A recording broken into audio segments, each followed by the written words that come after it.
Now the live stream leaderboard that YouTube has recently rolled out is great and all, but sometimes when you're running a professional stream, you don't want that type of gamification on there.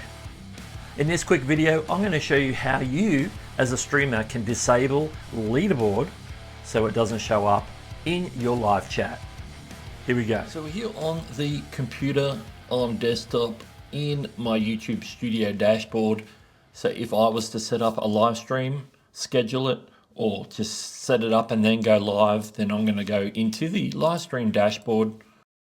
And then I'm in this area here where I'm going to set up my stream. I'm going to go schedule. And for brevity, I'm going to pick a recent stream and reuse the settings. But if you're setting it up manually, then you're going to be stepping through details, monetization, and then customization, which is where we want to be. So I'm going to skip straight to that. And you can see right here, customization in this live chat section here. It says live chat replay, live chat summary, and leaderboard. You can see that I've got it unchecked.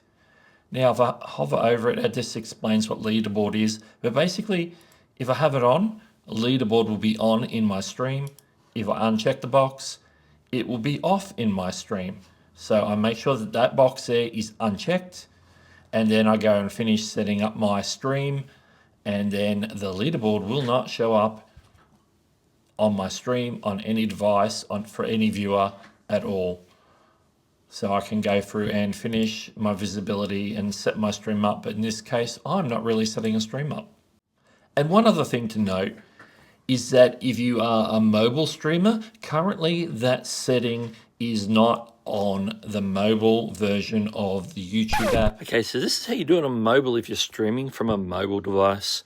So we're in the live stream settings already, and I've put in some things about visibility and title and so forth. But when you get out of that and you go down to advanced settings, you'll see now there's a toggle, allow leaderboard rankings. You can toggle that on or off. Obviously, if we don't want to have that in our live stream from mobile, we're going to toggle that off and we're good to go. So yes, you can do it on desktop and now on mobile. Now you won't have to change that setting if you reuse the same stream settings each time. Once you've locked that in, it's going to be good. But make sure you go and check just to be sure. Put it on your live stream checklist and it's all good. Now if you want some more live stream type tutorials around YouTube, then I've got a bit of a playlist here, so you might want to check that out. And in the meantime, this is Doug, and I'll catch you later.